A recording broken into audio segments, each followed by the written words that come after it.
can't make the live presentation here. I'm going ahead and recording it. So thanks for joining me tonight. We got a bunch to talk about, and this presentation I can send to you via email too. We can get that out to you. But this was the same one that was mailed to you at the end of the quarter in October. So so you would have it. And the other presentation, let me take this down. The other one that'll be going from tonight is always available on our website. And on our website too, just to kind of, our team keeps growing at Altrius, and just to kind of go over briefly our team and strategy here too. The presentation will be on the, if you really just go right from the main page here and hit global income. The global income strategy, what that entails is basically our large cap. Let me pick another color here. It's our large cap US and mid cap and small cap stocks. These are our US stocks, which is about 30% of our portfolio right now. And then our international stocks, which is about 27% of our portfolio. And then our bonds.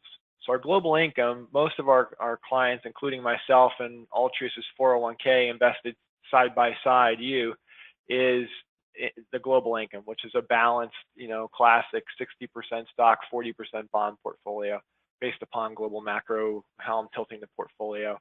And you can just click on that and always get a fact sheet, which is very similar to the performance that you have. That what makes us a little different is that we're a money management firm. We're able to publish our fact sheet and put it out there for the world to see how we've done.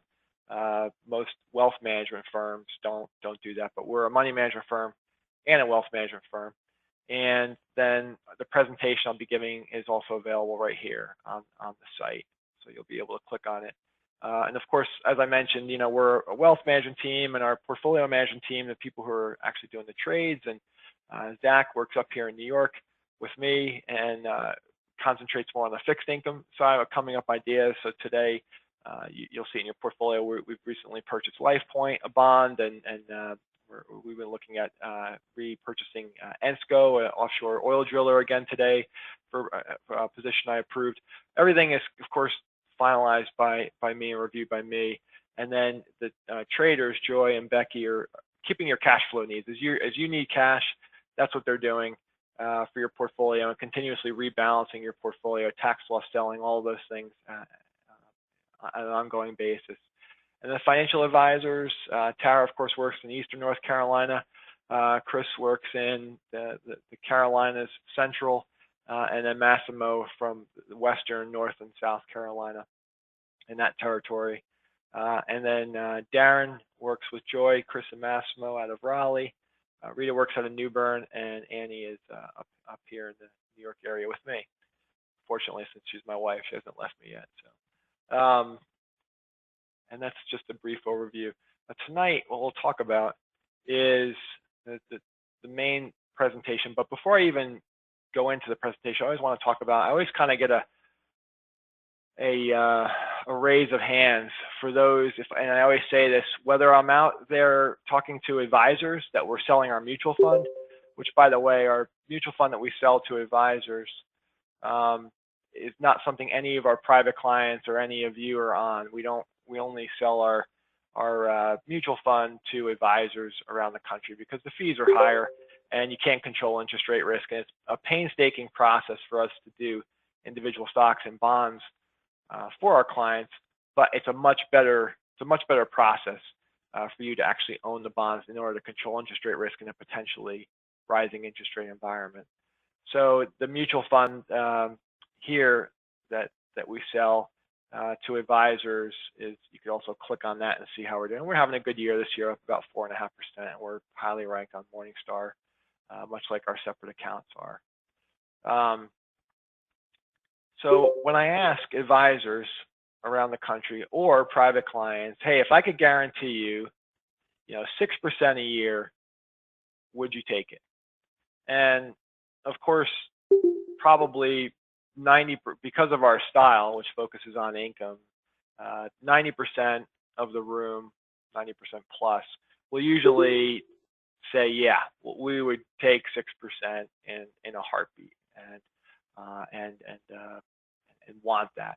Now, this year, of course, we're doing much better. If you look at just year-to-date returns, let me run a quick report here on our composite so you can see real time just how things are going. We're having a very nice year, and of course, a lot of the returns this year, bonds are doing okay. Our bond portfolio is up a little over 5%. So most of you are up about 11% this year, just like we are in our 401k from our balanced global income portfolio. Of course, international stocks are doing the best. We're up just under 20% this year. And I'll talk a little bit about that later. And I'm glad that we've started to focus on international stocks. And then our U.S. stocks are up 13.6%, which is less than the S&P this year, which is up a little over 20%, as growth stocks have just taken off again. Last year, value outperformed and we outperformed. This year, our style, the slower and steadier, is underperforming because primarily of the FANG stocks, right? The Facebook, Alphabet, Netflix, and I should say Amazon and Google, which is now Alphabet. And these stocks have just dominated the S&P 500 this year. They've kind of gone up. Valuations be damned. So we'll talk a little bit about that too. So we're having a nice year. And so the 6%, if I ask you, would you take it? Most people say, yeah. And it's nice to be up 11% this year, but we could just as easily be down 11% this year. And, that wouldn't impact you because our clients have come through a great deal over the last 2 decades since I founded the firm. And, we've been through an Iraq war, real estate bubble, financial crisis, a couple of European crises, and an oil sell-off. We've been through a great deal over the last couple of decades.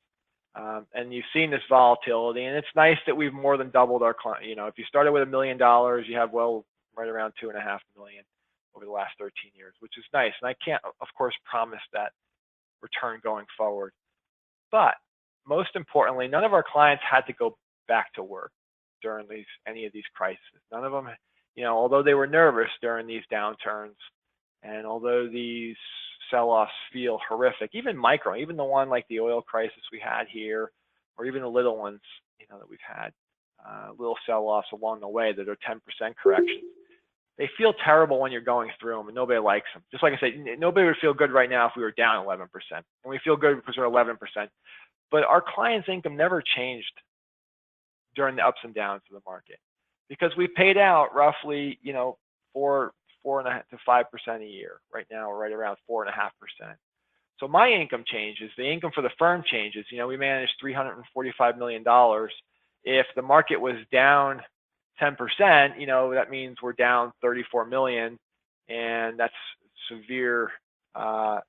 We get paid based upon the value of your portfolio, so that fluctuates. So our fee and what we get paid fluctuates, but yours does not. If you invested $1 million and that $1 million went down to $800,000, you can see the green triangles along the way. That income never changed.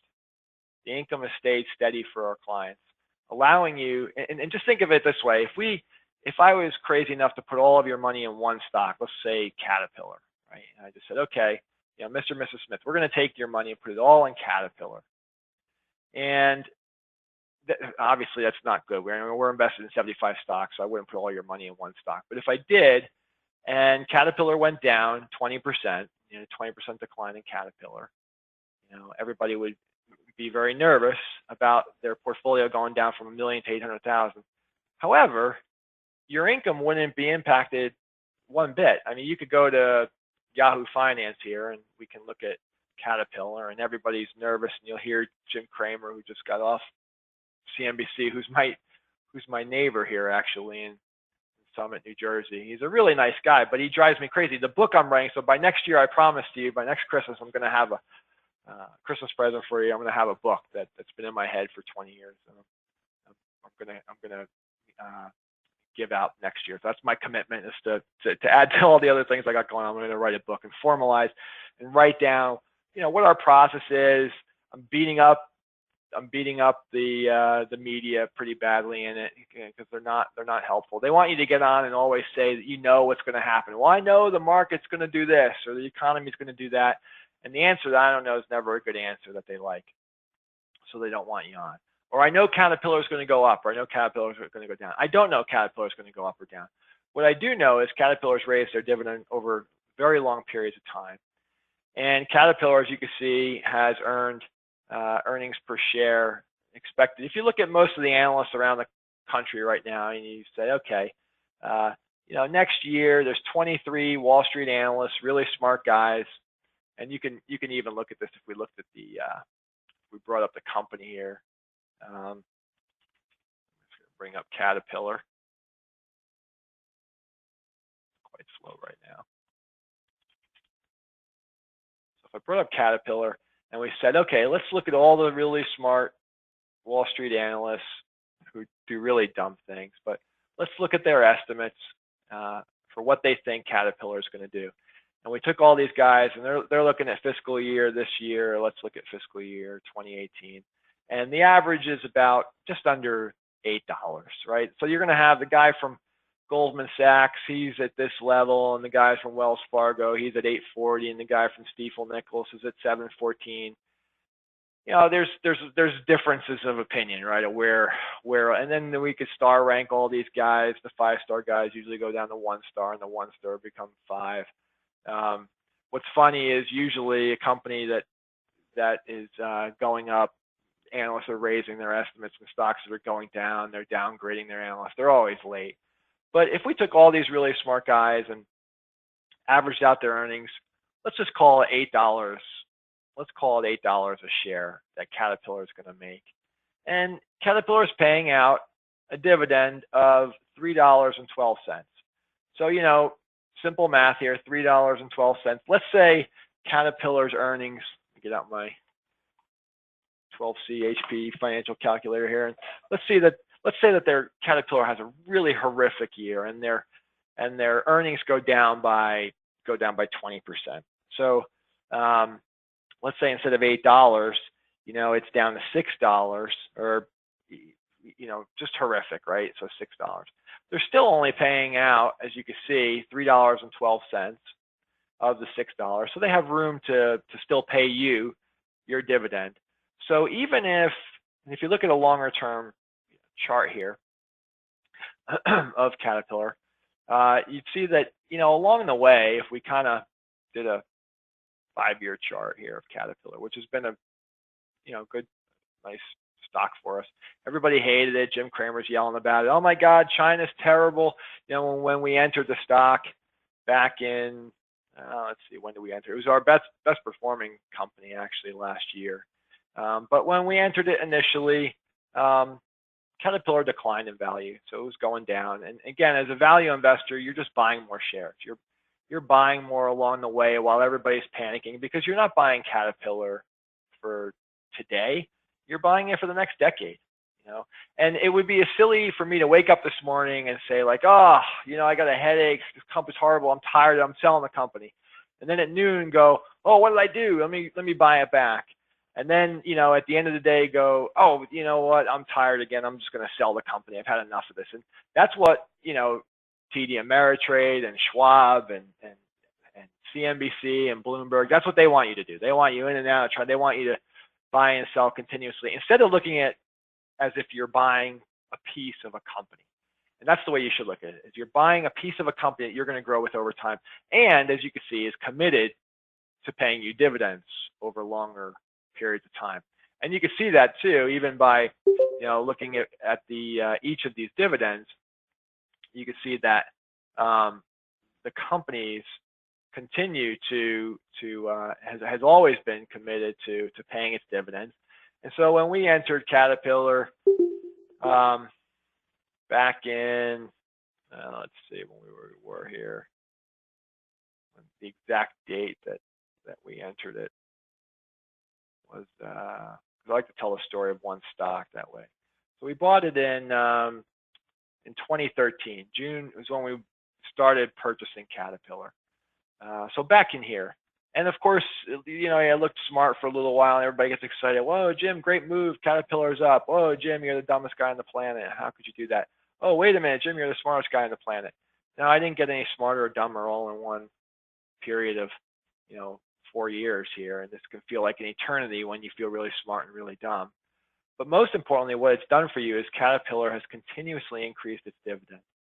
So I don't worry about the day-to-day. People say, like, well, what do you think is going to happen here? Or what do you think is going to happen there? The important aspect for me is, as you can see here, when we click on these dividends, here's Caterpillar paying 52 cents that quarter, 52 cents, 60 cents, 60 cents, 60 cents, 70 cents, 70 cents, 77 cents. They're increasing their income to you, which is very important. And that is long-term investing. That's what we do. That's why our clients never had to go back to work during these ups and downs. Your income never changed.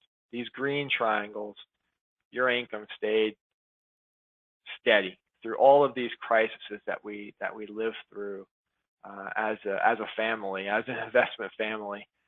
We were able to get to retirement and through retirement successfully.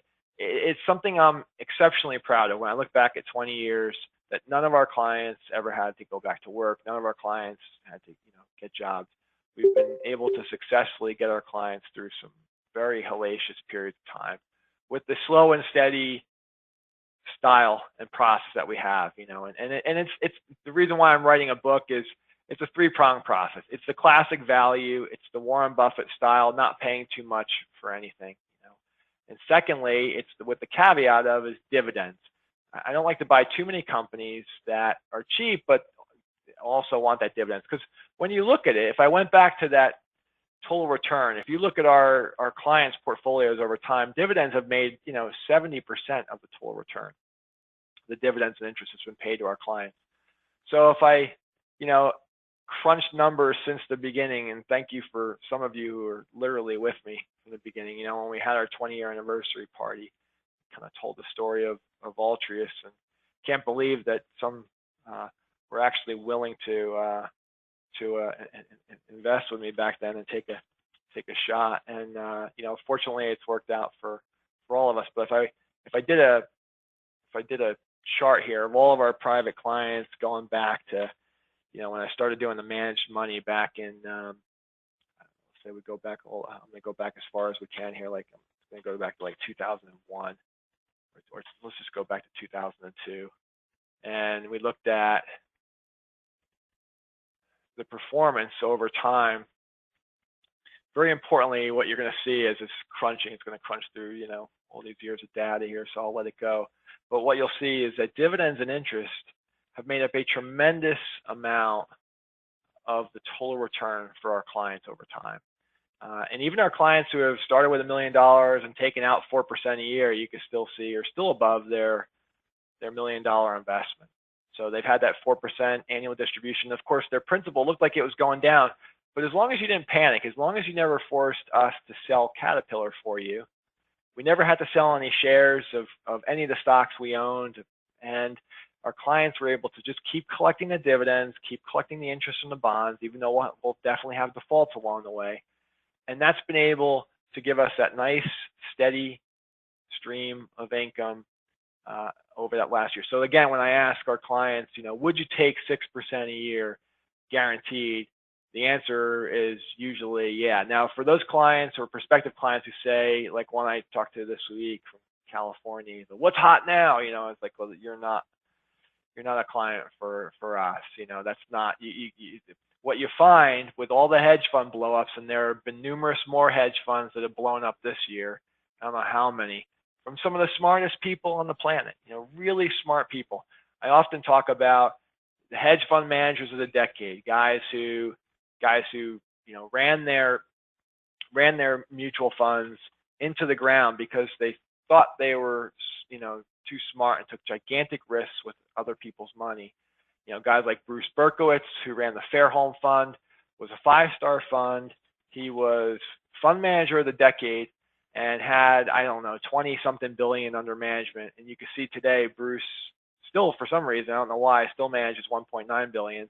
And now he's a 1-star rated. And he still takes gigantic risks with other people's money by going into, if you look at his holdings here, he'll go into positions that are just highly concentrated, you know, putting 20% of the investor's money in one stock, and then, you know, another 25, 26, 27% in Freddie Mac and Fannie Mae.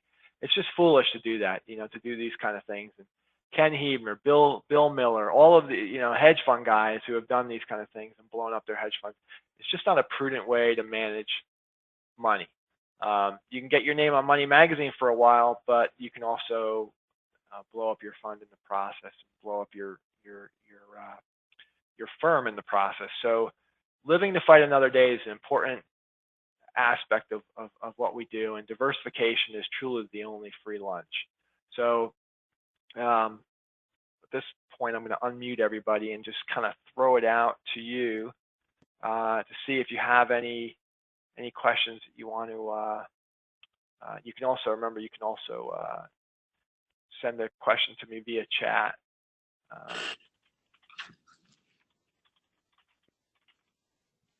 By just clicking in. You can send it just directly to me, or you can send it so that everybody can see it too.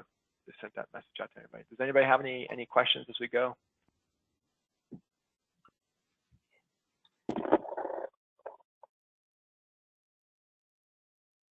Nothing? Okay. All right, then I'll mute everybody here again and keep going.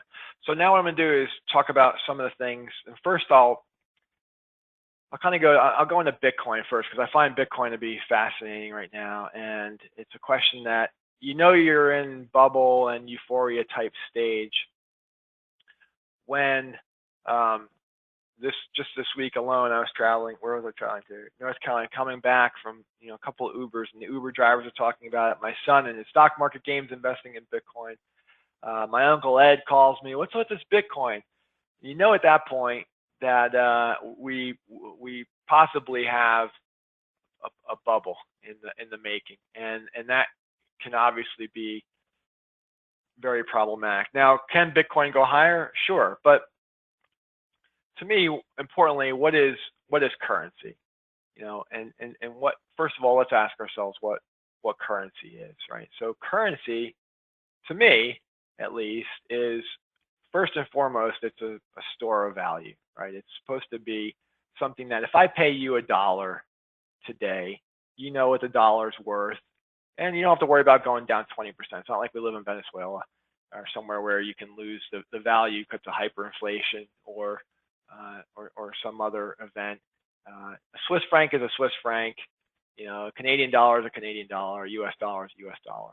The yen's the yen. So it's a store of value, and secondly, it can be used to exchange. You know, you can exchange it for goods. So the first thing is that Bitcoin is certainly not a store of value, because it could go down 20% tomorrow. It could go up 20% tomorrow. So you could be paying somebody, it could be worth a lot more tomorrow. So it's not a store of value. We got a real problem here with this definition of currency. And then it's not really an exchange, because you can't use it to buy something at McDonald's. You know, so it's not something that you can really use on a regular basis. I even heard Mr. Wonderful on, I think Shark Tank's on behind me. Oh no, I got Fox Business on right now. But you know, he was saying he's like, let's just try out this Bitcoin and see if it works. And he tried to send $200,000 to pay for something, and it didn't work. The $200,000, I said, no, we're not going to accept payment for that $200,000 between two institutions. They just didn't want to take it. So it can't really be used as an exchange right now. It's not an exchange. So then, you know, it's at this point, if it can't be used to exchange for goods and it's not a store of value, it's definitely not a currency. And thirdly, I would ask, you know, and again, to go to a store of value, a lot of people sometimes talk about gold. Now, as you know, I don't need to bring up a gold chart. You know, it hasn't been a very good investment. Gold is a store of value, and I don't know why, because, you know, you can look at my wedding band here, and I don't know what it's worth. It's probably $100. I paid 7 years ago. I paid $100 for it. If I brought it to a pawn shop, I'd probably get 40, but so it's not a very good store of value, but it has no utility, right? Unlike Caterpillar, it's not going to grow its earnings by 6 or 7 or 8%. It's not going to pay me a dividend 2.5%, 3%. It's just a hunk of metal. It has no utility. And you know, I'm in Warren Buffett's camp here, whereas if we took all the gold in the world and boxed it up, and melted it all down, and made a building that was 8 stories high by 8 blocks wide, and by 8 blocks, we have a nice shiny building. But for that same, you could buy, you know, 7 or 8 Exxon Mobils. You could have all the farmland in the United States, all of it. And oh, by the way, you can have about $1 trillion of walking around money. Well, given those two options, I'll take the 7 or 8 Exxons, all the farmland in the United States, and the $1 trillion of walking around money over gold. But gold, at least they can kind of value, because historically gold has been the price of a nice man's suit, which right now is about $1,200. Now I get my Canali suits, which are about $1,200 at Nordstrom's. Usually get them on eBay for about $600 or $700, and try to buy my suits that way. But the price of a nice man's suit is about $1,200, and that's what it should be. And over time, the price of a nice man's suit goes up about 3.5% a year, and that's what inflation is, and that's what gold is. Bitcoin is certainly not a store of value, right? Because this is, now the question is it an investment? Well, yes, it is an investment. It's definitely an investment. You can invest in it. You can't invest in it in a regulated exchange, though. That's one of the things it's not. So, although just yesterday, it's now on the CBOE. So you can trade on the Chicago Board of Exchange. So you can trade futures. For those of you who have futures registration, you can go ahead and trade futures contracts on Bitcoin. So it is an investment, not regulated. Whether the SEC is going to get involved, probably down the road, as more exchanges say, okay, yeah, maybe. Exchanges are going to do this because exchanges don't care too much. When the bubble bursts, they start to care. But if they can make money in it, and suckers are willing to buy something and create excitement, and they could make money in the exchange, they'll go ahead and sell it. They'll sell anything. But you know, again, the problem with Bitcoin, if I brought up, just bring up a rate chart here, you can see that the price of, you know, coffee. Well, we know what coffee is, right? Well, we can kind of value coffee, because coffee you and I love coffee. I'm always drinking it, and it's going to go up based upon supply and demand, and wheat is too, and gold's at 1241, and heating oil, and you can see these things are at their prices that they're at as far as commodities are. Bitcoin's kind of interesting, though, in that there's no real way to value it. It's not like we could look at things historically like we can Caterpillar and say, here are its earnings. So a big question is, how do you value this investment? You know, and the answer is nobody knows how to value it. I have a hard enough time valuing gold, but a company I can value, right? A company that's going to pay us an interest rate, I can value. I can say, okay, we're going to get a 6% rate of return. The chance of bankruptcy is, you know, 1%. So let's go ahead and invest in this company amongst the other 100 of bonds that we own. But how do you value Bitcoin, especially since it's not even a currency? Now, some say it has more value because it can't inflate its currency like the government, but that goes to the fourth part, and I'd say the most scary part about it is, who is Bitcoin? Now, when you buy a US dollar, at least you know that it's backed by the US government. And the good old US of A, you know it's as good as that. Now, if we have too much debt, whatever that is, too much is, you know, people might say, well, the dollar is not worth as much. We don't want to lend money to the US government. But when the crisis hit, the US Treasury was very, very strong, because people felt like, okay, we don't know about anything else, but we feel good about the US government repaying us. So let's go ahead and buy, you know, US Treasuries at that time when people were scared. But what is Bitcoin? What's going to happen during the next crisis? And the answer is, I don't know. Some people would say that it might be stronger because I would argue that since nobody knows who's behind it, that it's going to collapse if it doesn't collapse before then. So the answer on Bitcoin is, don't invest in Bitcoin any more than you're willing to lose. I guess you would have to Google and go on one of these exchanges, which some people have said it's hard to get your money back sometimes too. If you try to sell, I imagine if we have a massive type of situation where everybody is running to the doors, it could be even worse. But I just wanted to cover Bitcoin first, since everybody's talking about it. And now you can see, CNBC's got a little ticker in the corner. This thing got done crunching numbers over here too, so I forgot to see. You can see that over the last, this is, so we manage 66 million for institutions in our mutual fund, and then we have 76 million or so that we manage for our private clients. And you can see that the 100 million that we've made our clients, or 124% over the last 15 years, of that 100 million, 75 million has come from interest and dividends. So 75% of the total return has come from dividends, interest. Now, this is not what Wall Street and CNBC and Bloomberg want you to focus on. That those who didn't panic and just kind of hung in there, most of the return has come from dividends and interest for our clients. And that, again, is what kept our clients steady during the ups and downs of all the crises that we've weathered. I just kind of wanted to talk about that first. And again, with inflation, those who tuned in a little bit earlier may have seen me kind of looking at one of the things as an economist I'm always looking at and enjoy looking at is economic numbers. Now, economic numbers in the short term mean very little, but longer term, they kind of give me an idea of how we want to bend your portfolio. Do we want to lean a little bit more stocks? Do we want to lean a little bit more bonds? Do we want to, is our international stocks overvalued? Are U.S. stocks overvalued? And all of those kind of questions that I'm looking at. And you can look at something like the PPI, and the good thing, or the CPI, or the core, or the PCE and index, and I can just grab a number here like the core CPI number, which kind of strips out. And if you look at this, the good news is the Fed doesn't really need to raise rates too quickly. And there's a lot of argument amongst economists, especially on the right, who said, oh, no, we have to normalize, whatever that means, quicker than average. And we as economists have two great periods of time for which to look at. Of course, during the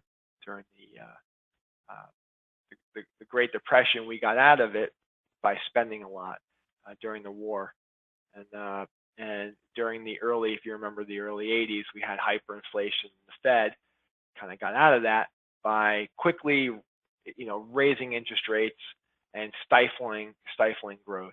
So now, if you look at like the CPI number year over year, we're in pretty good shape. Inflation's low, and the Fed's going to start raising interest rates. The 10-year Treasuries, at 2.4 or so.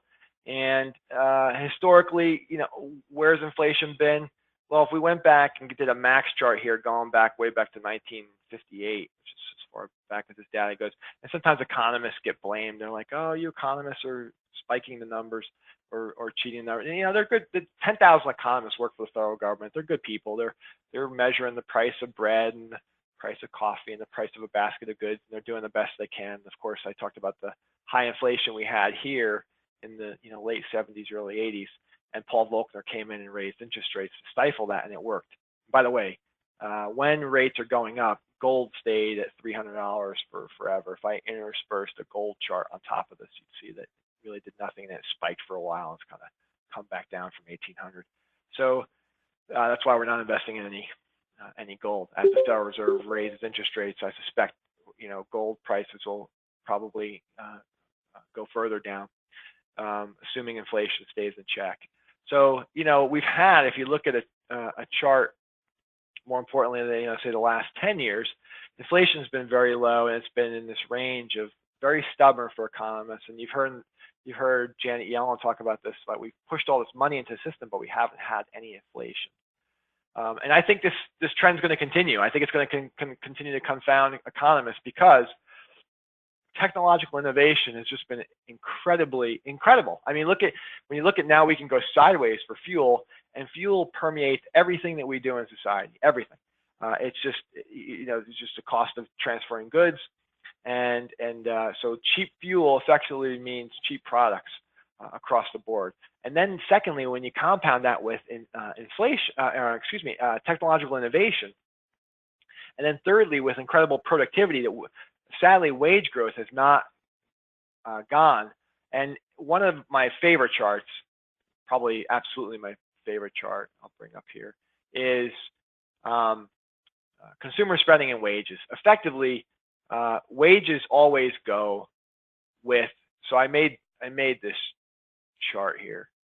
I keep private. Let me pull it up.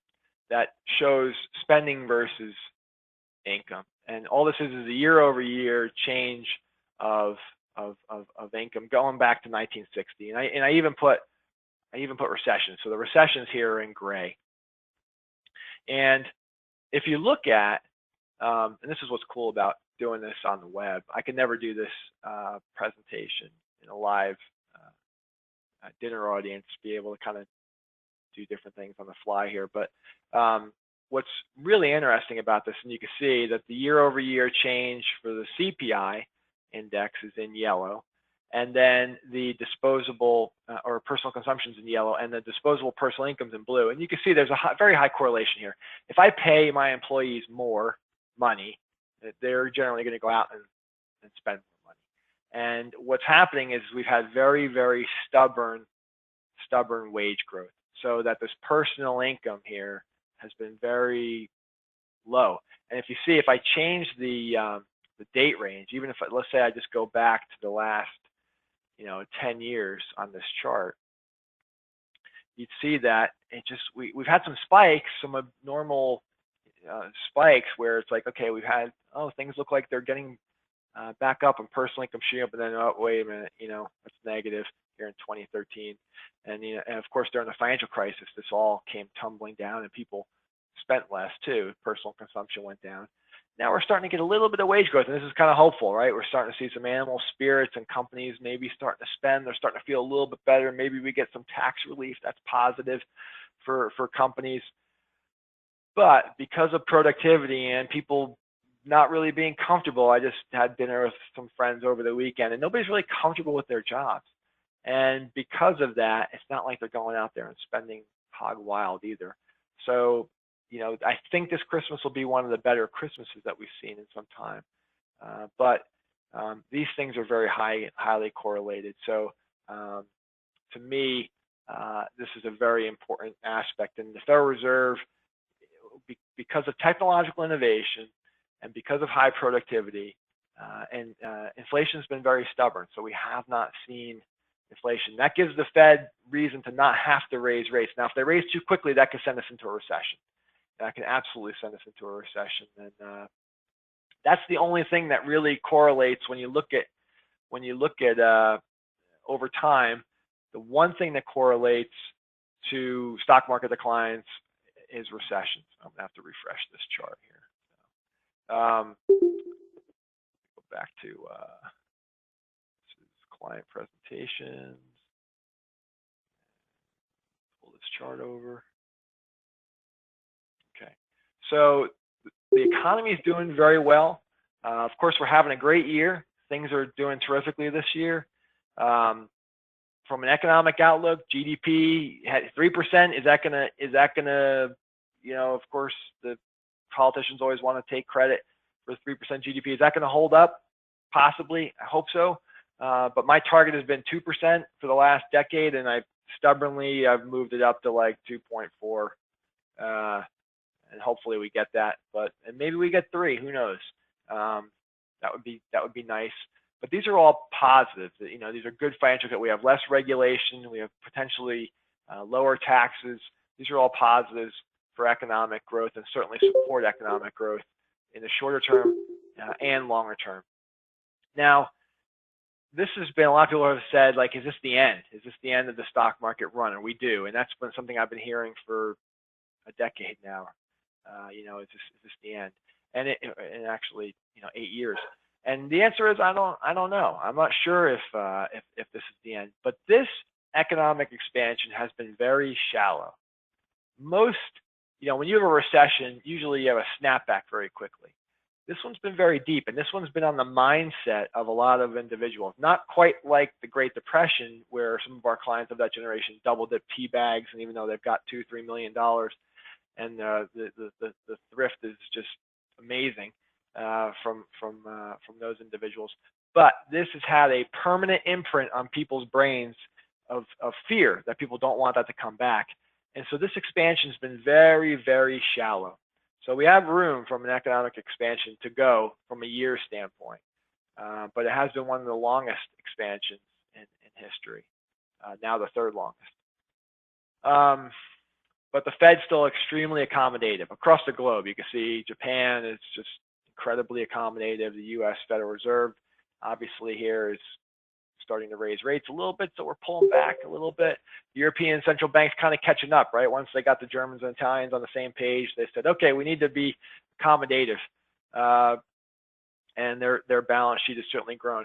Now, there's a lot of debate amongst economists. You'll hear a lot of people on the right, and this is where I disagree with some of my friends on the right, and specifically Republicans will say, like, we have too much debt.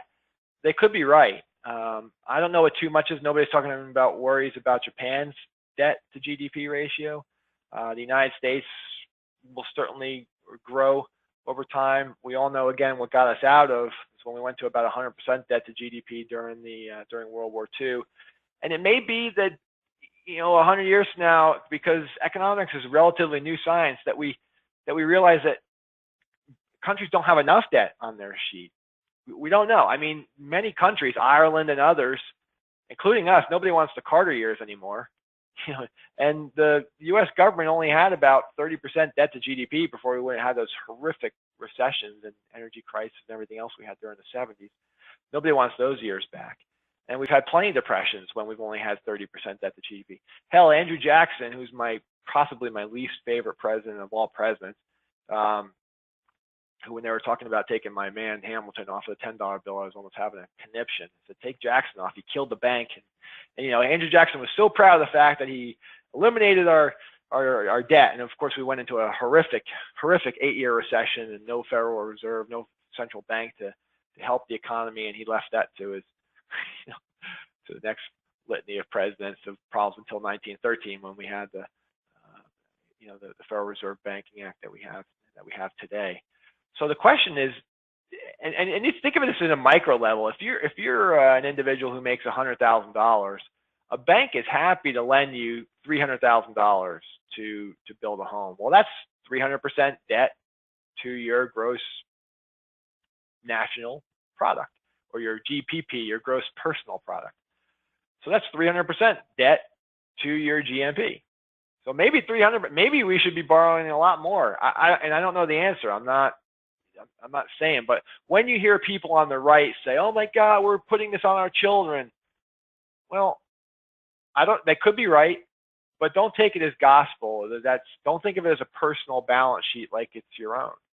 And in fact, if you do take it as your own, you find a lot of you are levered at 200, 300% debt to GDP. This is a rule of thumb too, is that people say you shouldn't spend more than a third of your income. I think that's a bit much, but you shouldn't spend more of a third of your income on your home, which is a good financial planning rule of thumb. If you make $10,000 a month, you shouldn't spend more than $3,000 a month on your mortgage for your home. It's just a good rule of thumb. But again, that's 300% debt to GDP. So I just kind of like to dispel. And again, in my book that I'm writing, this is the stuff that just drives me insane when you hear people get on television or say things as if it's gospel. So the Fed, the one thing I was going to talk about, inflation and interest rates and the Fed tonight. Don't take it as just gospel. And I already talked about taxes, how that's going to be a net positive if the Republicans can get their act together and pass something here in the short term by the end of the year. I don't know if it's going to have any, unfortunately for smaller businesses, that the small business owners who are on here, and unfortunately for the service industry, doctors who I see are on this call, lawyers, financial services people like myself, accountants, we're not going to benefit because all the pass-through corps are going to be taxed at a very high rate still. I think they're talking about bringing it back to 37%. But if they take away, if they don't take away the AMT, like a Senate plan, and worse, they take away the one income tax deduction that we do have, and if you live in a higher tax state like I live in New Jersey or New York, then we could wind up paying more taxes. So, my friend who's a senator from Indiana, he was a congressman, he got elected senator of Indiana, Senator Young. These are issues I've talked to him about. I'm very happy from a global competitive standpoint that companies are going to be able to bring assets back to the United States to pay you a higher dividend rate and to hire more Americans. As a patriot, that's something I like, and it makes us more competitive as a nation. And so that countries don't just say, you know what, 70% of my revenue, if I'm McDonald's, comes from overseas. I'm leaving America, and we're going to headquarter in Ireland or somewhere else. That's a positive about this tax legislation. But for us as individuals and S corps, LLCs, I'm not sure yet whether this is going to be a positive. And this is where, when you're working with your specific financial advisor, whether it's Tara, Chris, Massimo, and we're crunching your numbers and working with your CPAs and your accountants, where we're going to want to look at these things very closely and see. I'm not sure if there's a loophole if all of us can convert to C corps. That would be the ideal. You take my business is like, well, I pay myself a $240,000 salary. That's taxed at the highest bracket. Let's say if it is, let me just pay myself $120,000. And if my profits of the firm are $200,000 for a particular year, then I could take that at a 20. I heard today the number was 21%, and only get taxed at 21% on my profits. So I would lower my income, my salary, and take the rest as profits if I convert it to a C corp. Are they going to let smaller businesses do that? I don't know. If they do, that's the first thing that I'll be doing next year, and we'll be looking at with tax attorneys and all of you who own businesses should be looking at the same. That's one thing we're going to have to look at. But big diatribe there. I wanted to give a historical perspective too. You even brought up Andrew Jackson. So really, the global economy is firing on all cylinders right now. We've got very good manufacturing numbers. Everything's quite positive. To me, again, the recession is the only thing. If you look at what brings a market down, just look at this is the only thing. Now, again, everybody who says, oh, I know if I covered this up, all these technicians who get on and say, is the market going up or down? They have no idea. But dating back to, this chart goes all the way back to 1950 that I sent out to you.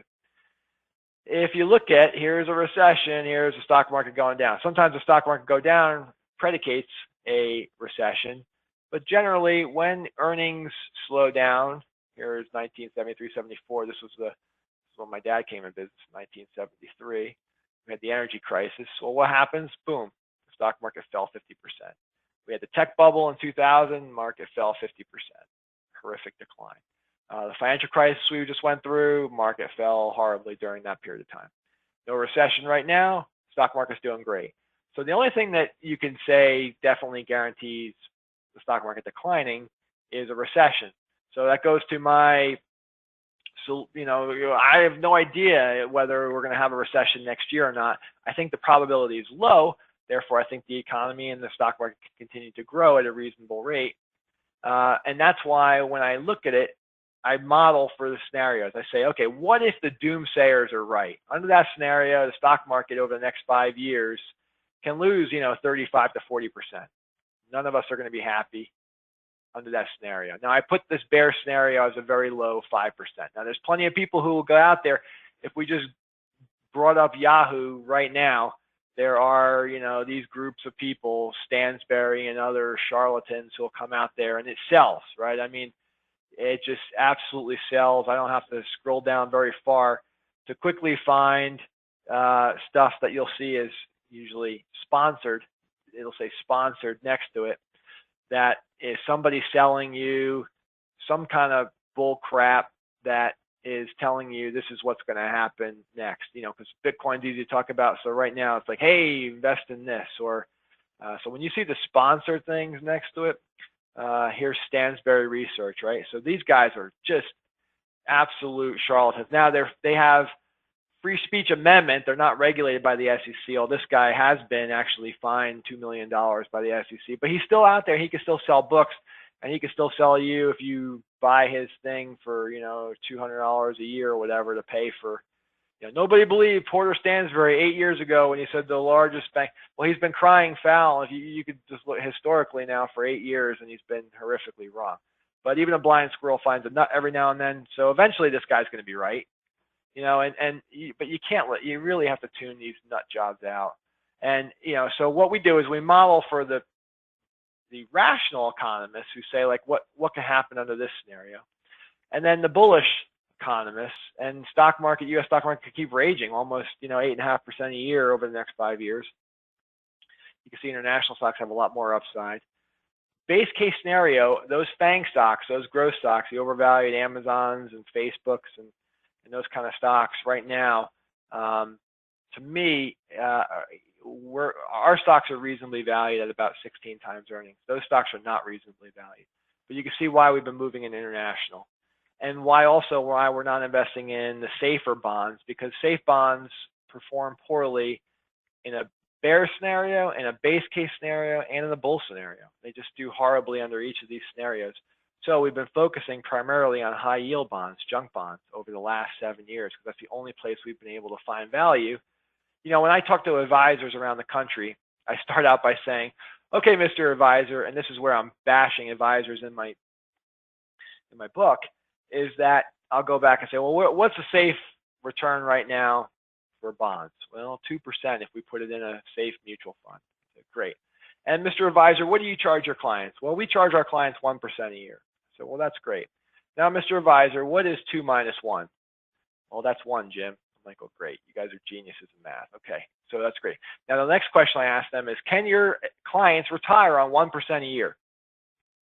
And they all shake their heads, all, 80 of them or whatever. I'm giving them a room full of advisors. And they say, okay, well, our clients can't retire. And then I ask them, then why are you putting your clients into these safe bonds that guarantee their failure in retirement? Oh, by the way, after 2% inflation, hoping it stays at 2% inflation, and after taxes, taking away another at least 0.5% of that return, you've got a very negative rate of return here, negative 1.5% or so. So why are you investing in this? You have to take some risk. You have to invest in the types of bonds we're investing in. You have to invest in Ruby Tuesday and LifePoint, the kind of companies that we're lending money to, where you're going to get hopefully a 5 to 6% return, which is what we've gotten for our clients over the last 2 decades for our safer bond portfolio. That's why we're staying in this sector here and not investing in the safest U.S. Treasuries and municipal bonds, which we just haven't been able to invest in. So that's what I do when I look at the economists. We just say, okay, let's look out, let's look at things, and where should we be tilting our portfolio? And because and I asked this, if I pulled up Amazon, like people, I love Amazon. I think Jeff Bezos is just an absolute genius in what he's done. But there's no way I would ever invest in Amazon stock as much as I use it every day. You see my son, it pops up. Yahoo knows that my son bought khaki Dockers for himself for school, so Amazon's trying to sell me more of that stuff.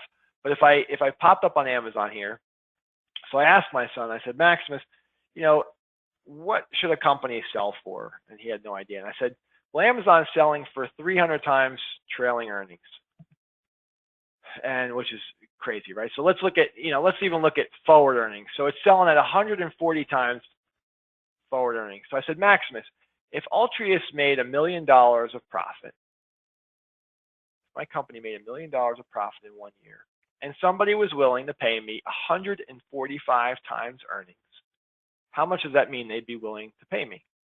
And my brilliant son says, well, Dad, $145 million. And so I asked him, I said, well, Maximus, would I sell the company for $145 million? And he rightly said, no.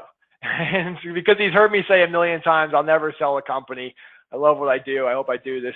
I hope I have a heart attack doing this when I'm 120 in a conversation like we're having right now. But I told them, Maximus, for 145 million, I would have to. It's just a ludicrous valuation to think that Amazon can just continue to grow at ridiculous growth multiples. And oh, by the way, Amazon also is not paying a dividend. So do they have global growth potential? Yes, not as much as I like a lot of companies we have. Are they a value?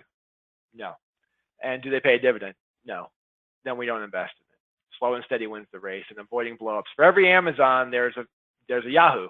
You know, at one point Yahoo was valued at 120 billion or something crazy, and wound up selling for what, 4 billion, I think.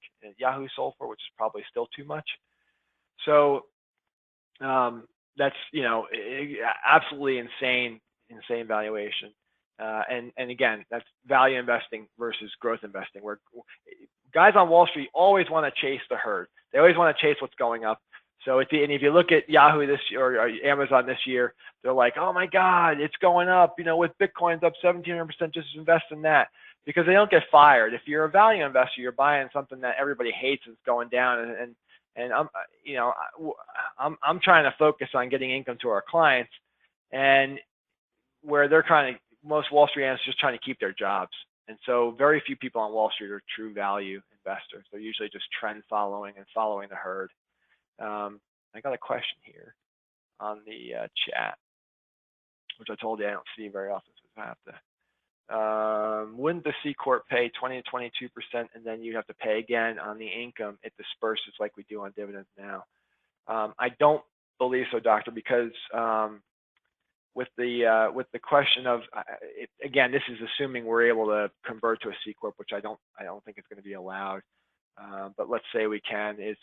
You're taxed on two sides. So right now, a pass-through corp like us as S corps, or if you're an LLC or an LLP or a PA, if you're a doctor firm, everything passes through. So regardless of what you pay yourself, if you pay yourself a $400,000 salary and you have $400,000 of profit, it still all passes through to your income. Whereas a C corp is a little bit different. Dividends are taxed separately on a separate line. Right, so my salary would be taxed at on this line at a certain rate, and then the dividends would be taxed at a different rate. You can't retain it now. Right now, the C corp's like 39%. It's all the highest bracket, and you can't retain, or you can retain dividends, I believe, with a C corp. But again, this is going to be very complex. We're going to have to see what washes out, and why you're going to want to crunch a lot of numbers with us and your accountants when the final bill hopefully passes next week, hopefully. So I'm going to unmute everybody too and see if there are any questions. We've been here for an hour, so I'm going to try to unmute everybody and throw it out to your questions. If you have any more, I'm going to wrap it up here in about 10 minutes, just kind of show you our strategy going into next year. Anybody else have any questions I'd like to throw out?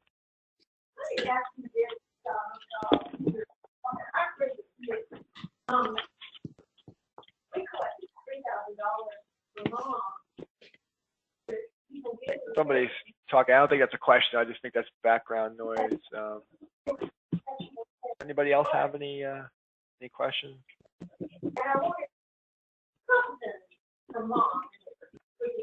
Okay. I'm going to go ahead and mute everybody again here and just finish up here in the last 15 minutes. So again, to me, this is Amazon, right? Higher PE.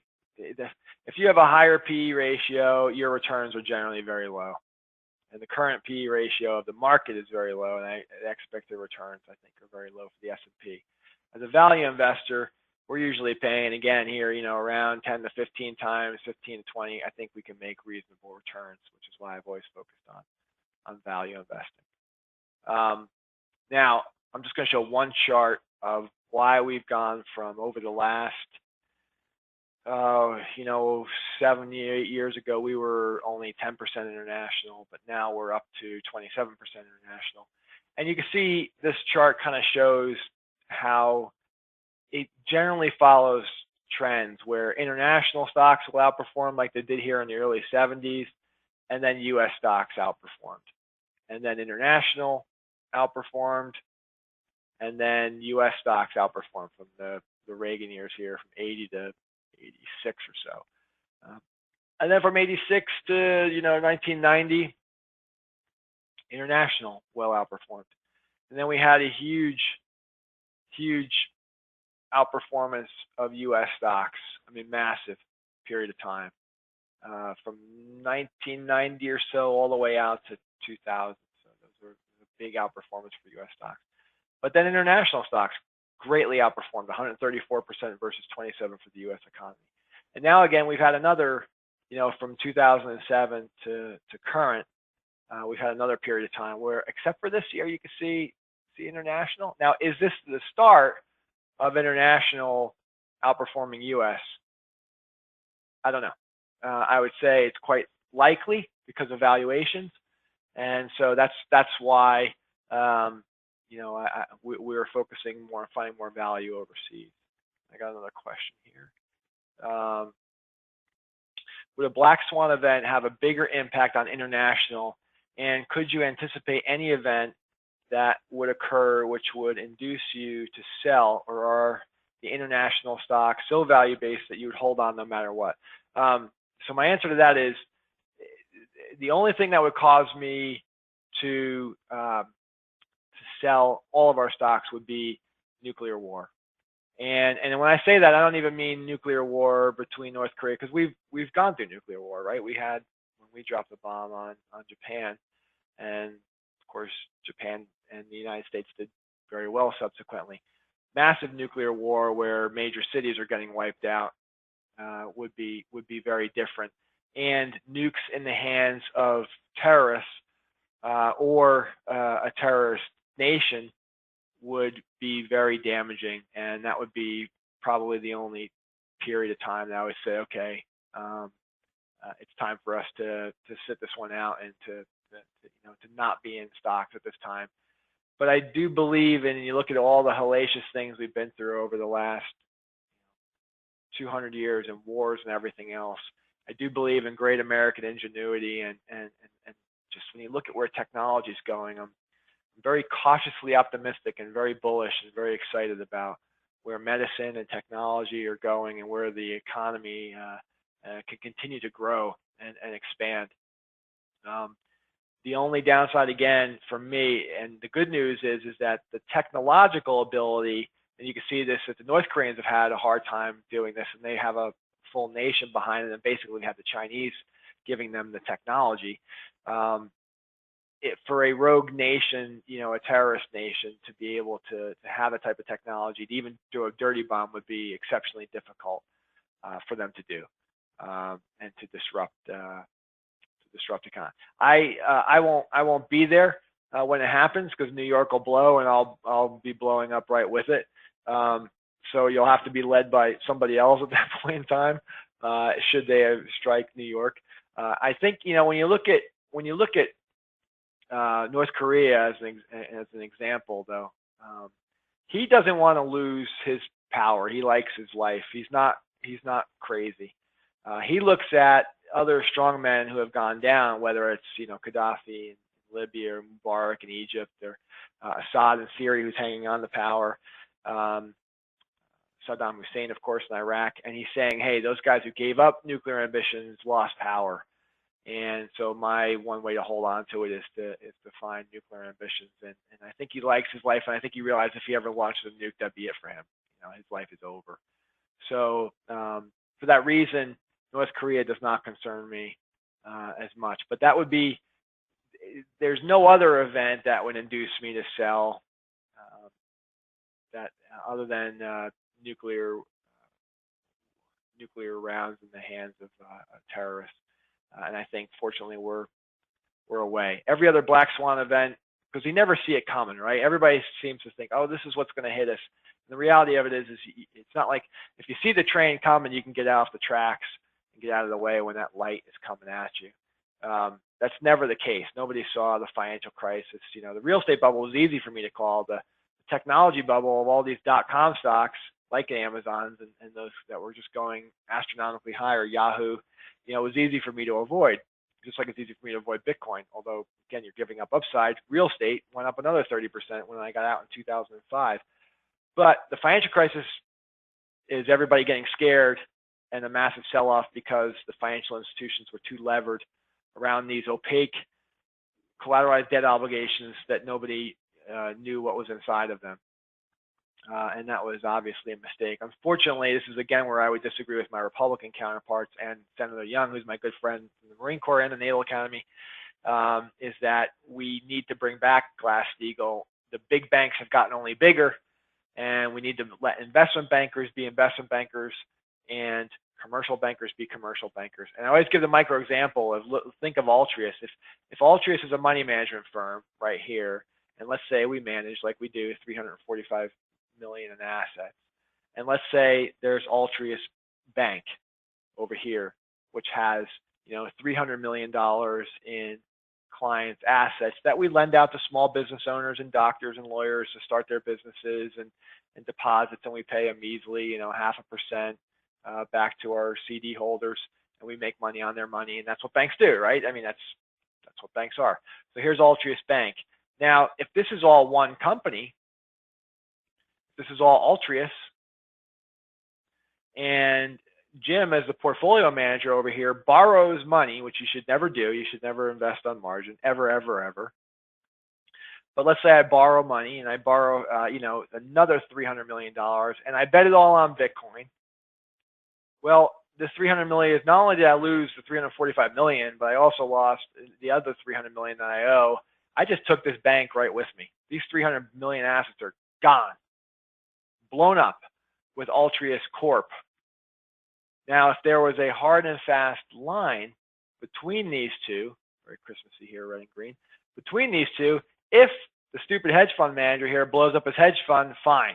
All those investors are dead. We have a long-term care capital situation when all the smartest economists on the planet blew up and caused a systematic risk. But we can fix that, and we can fix that pretty easily by flooding the system with money and shoring up the financial institutions and making sure everybody's okay.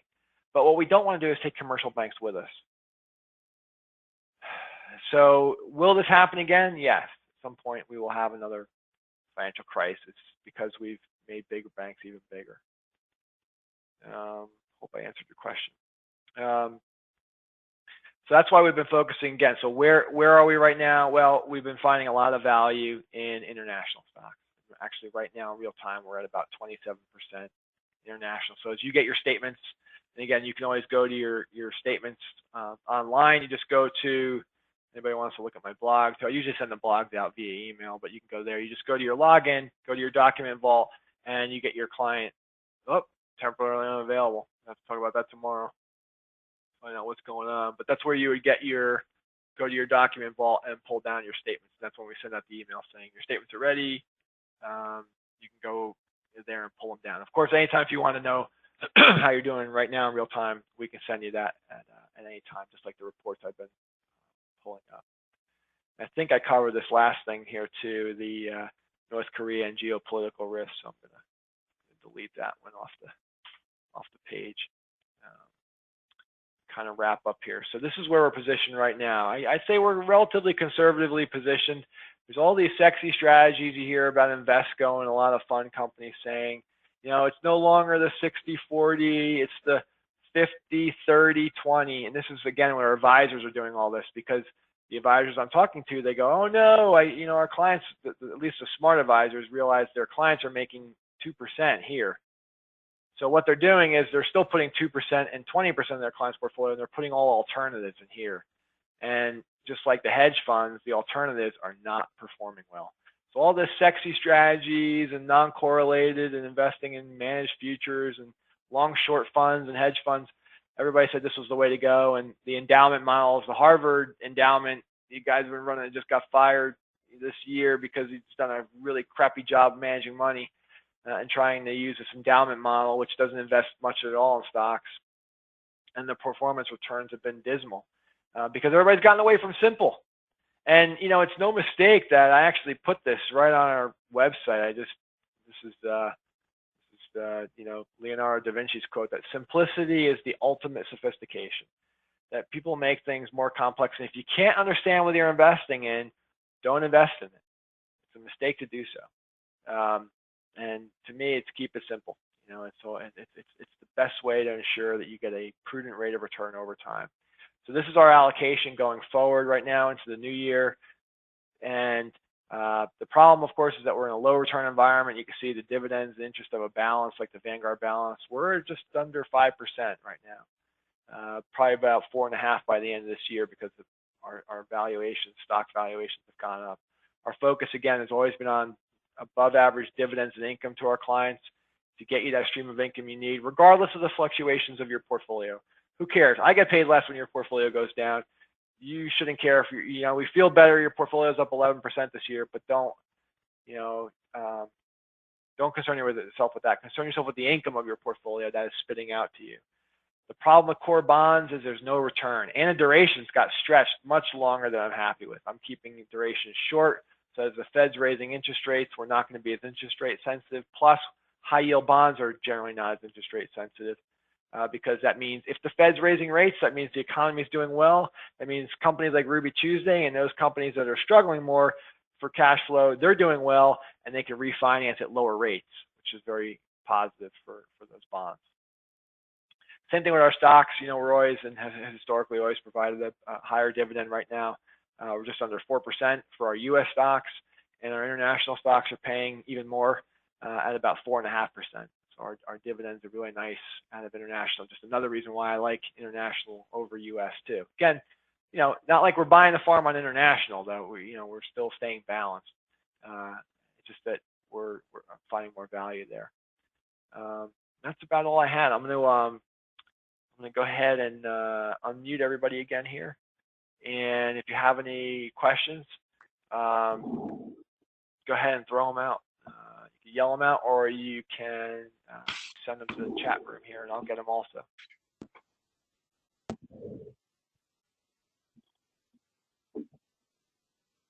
Any other questions?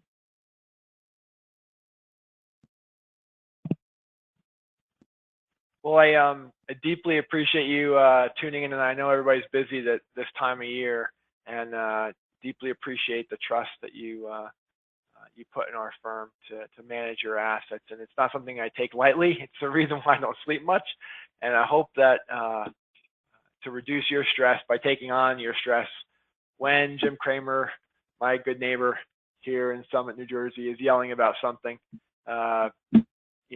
Tune him off and turn into the History Channel, read a good book, enjoy time with your family. You'll be much better served than getting in and out of the market. And I'll actually show you that too, just as the last slide, to show you that Wall Street analysts have no idea what they're doing. And here's Mattel, a company we own, and this shows you all Wall Street analysts and their rankings. So here's when they were the most bullish or bearish. They thought the stock was not a good time to invest. We were investing more, and of course Mattel during that period of time was going up. And we bought we bought it when people were way back during the we've owned this stock for a very, very long time, and they lost to Disney Princesses. That's hurt the stock recently this year. But when the lead paint scare happened in early 2000, the stock was falling, and of course all the analysts were you can see they were all getting rid of it. The average analyst, 50%, less than 50%, were saying it to buy, and the stock was great. Now I almost sold. I always use Mattel as an example of a mistake. When I should have got out, it was getting a bit pricey, but the dividend was still about 6% at this point in time. And unfortunately, they lost the Disney contract, and that immediately sent the company into a tailspin. Hasbro has actually been doing a lot better. But I show how if you didn't panic, if you kept buying when we went down from a 1% position to 0.8 and you bought more shares, our intern's actually going to be updating the slide, how you outperform over time. And the stock came back, and now it's back down. And I'm sure little kids are still going to play with toys, and the stock will eventually recover. And we collect that nice dividend all along, which unfortunately with Mattel right now, we're not, though, because they cut their dividend. But just wanted to show you, just by one slide, that Wall Street analysts are always wrong. When they're most bearish, they probably should be the most bullish. And it's the same thing now. All of a sudden, they were look at all these analysts. 65% of analysts were very bullish on Mattel stock right here, and then Mattel stock is just declining. Now what they do is go, oh my God, and they can't go from a sell all the way, or they can't go from a buy or a strong buy almost 40% were a strong buy. Another, 30% or so, or 20-something% were buys. They were like, the rest of them were holds. There were no sell recommendations, no underperform recommendations. Now they're all like, stock's down, let's change our recommendations. And they can't go from a buy to a sell because that looks foolish. So what they do is they just go from a buy to a hold. And I just wanted to show one stock. You could do this for just about any stock that's over time, and you can see that Wall Street generally gets it wrong. So you just can't panic. You got to hold on to that company over a longer period of time, collect a dividend, and not worry. So thank you very much for your time this evening, and have a very wonderful holiday season. Happy Hanukkah, Merry Christmas. And as always, we appreciate your trust, and call anytime that you have questions for us. So thank you very much, and good night.